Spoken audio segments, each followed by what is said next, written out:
chapter called The Tarantulas. By the time Fred got back, the others were awake and furious and eating.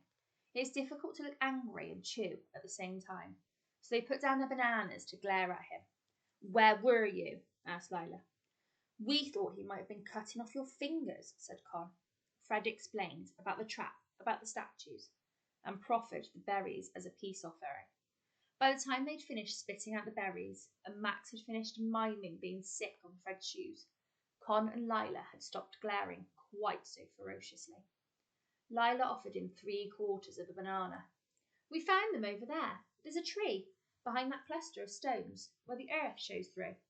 There were 5, but we only took 3, in case they belonged to—" She gestured with her head up towards the statues. "Him."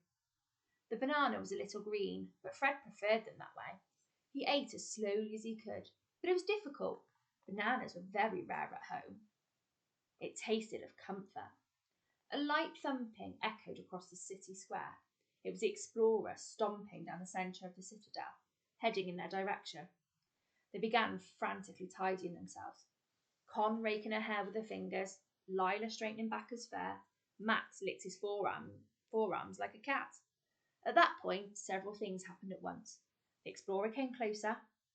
He didn't, in fact, seem to be looking at them. He seemed lost in thought, staring upwards at the canopy as he walked. A rustling made Fred look away, down at the ground, and a snake reared up suddenly from behind a fallen branch. It stood straight up, like the periscope on a submarine. It was violet green, with a whitish belly. Its eyes were red. Fred gave a hiss and gestured to the others. They froze. "Don't panic," whispered Lila. "Snakes don't attack, remember?" Fred backed away. It came up over the trunk, its neck still as a stalk, heading towards him. It didn't seem to like him staring. "I think the snake might not know that," whispered Fred. The snake started to glide across the log towards them. Fred's breath halted in the middle of his throat. He stared around wildly for a stick. The explorer walked straight past them, chewing on a stick with fierce intent. Without pausing in his stride, without seeming to take aim, he pulled a rock from his pocket and threw it at the snake. It cut through the air and struck the snake in the neck. The snake slumped to the ground. The explorer kept walking. He didn't look back. His eyes returned to the canopy above. Fred stared at Lila, at Coyne, and saw his own shock reflected back twice over. "Where did he learn to do that?" whispered Lila. "And why?" hissed Coyne. "I thought he'd rather we were all dead. It'd be more convenient for him." "Don't say that," said Max. "You can't." His face was full of righteous fury. "He killed the snake for us, and he's mine." The explorer stopped walking, and his head whipped round to look at them. Coyne's mouth snapped shut, and she backed behind Fred, but the man's eyes were on Max. The explorer strode back towards them. He bent, picked up the limp body of the snake, and thrust it into his pocket. His voice was abrupt and without gentleness. "I have no wish to have it on my conscience if you die. Have none of you any idea what to do if you see a snake?" "No," said Fred. That should have been fairly clear, he thought. The explorer sighed. "For future reference, walk away, backwards, as fast as you can. Don't run, and hum as you go." "You want us to serenade a snake?" said Coyne. "Why?" "They don't like the vibration. Or, if you can kill it, it makes a reasonable dinner. If you really plan to make the journey to Manaus, you should know that. There are a great many things you need to know how to do. Can you fish?" "No," said Fred, "not really." "Can you hunt?" "No," said Lila.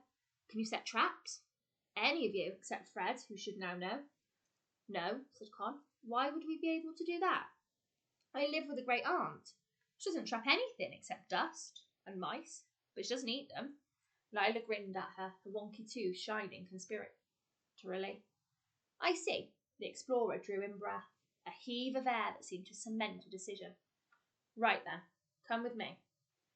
"Just Coyne?" said Lila. "Or all of us?" "All of you. Even Fred, despite his idiocy." His eyes were hard. even the miniature cataclysm in the cardigan. He means you, Max, said Con. I found a nest, said the explorer, and I will share it with you. But I want to be clear, this is the only help I will give you. I have no time to waste on children. A nest of what? Said Lila. She scooped Backer up and settled him in her arms. He grasped hold of her upper arm and rested his nose in the crook of her elbow. You'll see. You'll see? Fred thought as they marched in single file behind the explorer, half running to keep up. You'll see were not reassuring words when spoken by someone whose fur coat still had the feet and faces attached. The nest, when they reached it, sticky with sweat and the hair full of twigs, did not look as Fred had expected. It was a hole in the ground. In fact, it was barely even that. The ground was covered in dry leaves, and the hole was almost invisible. What's in there? Asked Fred. He wondered if it might be mice. Did mice dig burrows? He wasn't sure how he would feel about eating a mouse. Tarantulas, said the explorer. Oh. Mice certainly sounded much more appetising, thought Fred. They're delicious. They taste like shrimp cocktail. The explorer looked at Con, whose mouth was open. Do you have a plan for your face, or are you going to keep it like that? You don't actually eat tarantulas? Asked Con. Do they attack sloths? Asked Lila. Backer peered out from her elbow. We get to eat spiders, said Max. The three sentences were spoke very differently. Fred thought disgust, cautious interest, sheer and holy joy. He said nothing, only knelt down to stare more closely at the hole. Yes, you toast them over the fire, like crumpets. But aren't they poisonous? Asked Lila. I am not eating a tarantula, said Con. As you wish, the explorer shrugged. If you plan to walk someone else, the day will come when you'll be glad of knowing how. Right, we'll need some long twigs. I'm not eating one, said Con. That shouldn't be a shocking position to take. She turned to Lila and Fred for confirmation. That's normal. I want to try one, said Fred. Why on earth? Because I don't want us to starve on the walk to someone else. And what else are we going to eat? And what if it's good? Lila's face was interested. What do you think are the chances it will be, percentage-wise? Low, said Con. Really disgustingly low. Who wants to go first? Asked the explorer. There was a glimmer in his eyes. Fred didn't absolutely trust him. Fred looked down at the hole. He thought he saw a shadow move inside it. His stomach rumbled. I will, he said. Fine, the explorer smiled. It was not an easy smile. There was something wolfish about it. It's very simple. Take a stick and jab it in the hole. The tarantula will come out to see what's happening. Fred crouched over the hole and shook the tip of his stick backwards and forwards over the tarantula nest. You have officially crossed the line between brave and a medical condition, said Con. It can take a while, so don't give up, said the explorer. It's a good season for tarantulas. They should be meaty. He's mad, whispered Con to Lila. We're alone in a jungle with an actual, real-life madman. Fred kept shaking his stick. Nothing happened. Con visibly relaxed. It's empty, she said. Thank goodness it's empty. 4 legs, jointed, thin and hairy, emerged from the nest. Fred froze. Keep going, barked the explorer. Move the stick forward, backwards. Lure it out. The spider that emerged was as big as Fred's palm and light brown. It's a female, said the explorer. The males are black. His hand darted past Fred, and he grabbed hold of the tarantula around the middle. He held his fingers well back from the pincers, which waved irate at the air. Do you want to stroke it? He said. Sloths, when anxious, make noises halfway between a sheep and a seagull. Backer let out a tiny, shrill bleat. Lila stepped back, her arm shielding the sloth's eyes. The honest answer, Fred thought, was no. It was a no loud enough to shake the foundations of the jungle. But the words that came out of his mouth were, which way do I stroke it? In the direction of the fur, from the head to the back end. Don't, Fred, said Con. She was standing with her back flat against a tree. She was pale under the dirt. "He's angry at you, remember? He's trying to hurt you." The explorer's voice was dangerously mild. "The bite of this species is no worse than a bee sting," he said. He held the tarantula very gently. "My boy used to—" And then he stopped, shook himself, and said, "I knew of a child once who had one as a pet. He got tame enough to sit in his lap while he ate." Fred glanced at the explorer, but his face was impassive. He laid his finger on the tarantula. It was unexpectedly soft and quivered under his touch. "Now," said the explorer, pulling a knife from his pocket, suddenly very brisk, "you slice along the back from the neck, here, so it feels no pain, like this. But don't cut the head off." He cut across the spider's neck. "And then you wrap it in leaves." He dropped the spider onto a large leaf and handed it to Lila, who shuddered, but held it in both hands. "Now you tie it with grass, as if it were a parcel. Yes, good. There's another nest, east of here. Remember, you can tell a tarantula hole from an opening, shallow at the front, and then a sudden dip into a tunnel. The journey to Manaus takes you through rocky terrain. You'll be able to find them there quite easily. I once went a whole month eating nothing but spiders and bananas. I had terrible yellow diarrhea, but I survived." He set off through the jungle without glancing behind him. Fred looked down at his hands. They smelt very slightly acidic. By the time they caught up with him, the explorer was leaning over another hole, sweeping back leaves and plants with his caiman skin shoes. This hole was significantly larger. "Now, this one you have wrapped up like a birthday present is a common tarantula. But this hole," he prodded it with a stick, "is different. This is the hole of a Goliath tarantula. Theraphosa blonde." He glanced pointedly at Con's hair.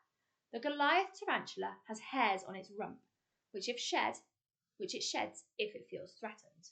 And God knows I'd feel threatened if faced with a bunch of children. The hairs sting if they get on your skin, like nettles, but far worse. Do you understand?" "Yes." "Good.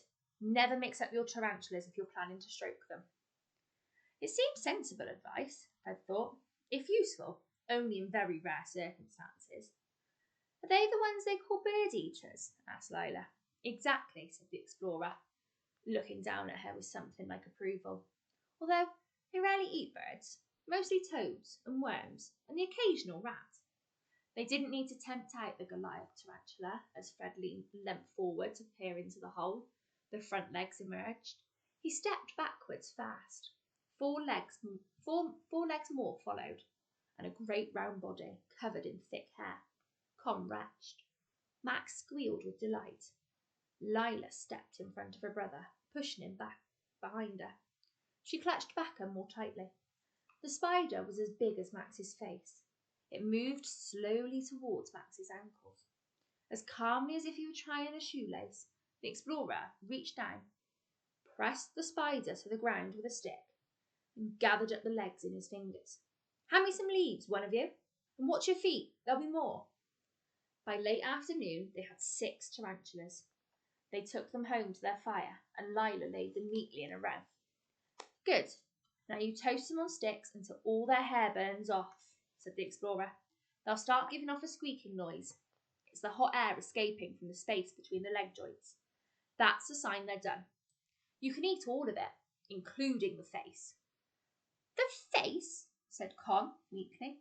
The explorer laughed. He picked up 2 of the parcels, leaving them 4. "You're on your own now," he said. "Don't disturb me again, or I'll serve your eyeballs to the caiman like olives at a cocktail party." They stared at the bulk of his retreating back as he strode into the jungle. Fred speared his tarantula on a stick and held it over the fire, watching it turn dark brown in the flames. Lila toasted Max's for him. Con's lay still on its parcel. She refused to look at it. "It's a spider," she kept whispering. After 10 minutes, the spiders began to whistle, a sound like a tea kettle. Fred gathered all his courage together. He pulled the tarantula off the stick. It was hot and crispy, but it looked unambiguously spidery. He held his nose and bit a leg off. He was astonished. They tasted a little fish-like and salty, like the sea. He took another larger bite. "It's not bad," he said. Con stared at him, incredulous. "You're eating spiders. You do realise that?" Max took a bite of his. "It's very delicious," he said. "Can I eat yours, if you're not having it?" "No," said Con. "Try a leg of mine," said Fred. The spider made him feel more awake.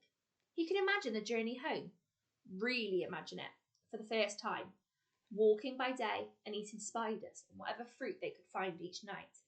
He thought of his father meeting him at the dock in Portsmouth, bending to pull Fred into his arms. He shook himself and tried to push the thought away. "It tastes of fishy chicken," said Lila. "Really, truly, it's not bad." "Promise it's not a trick?" "Promise.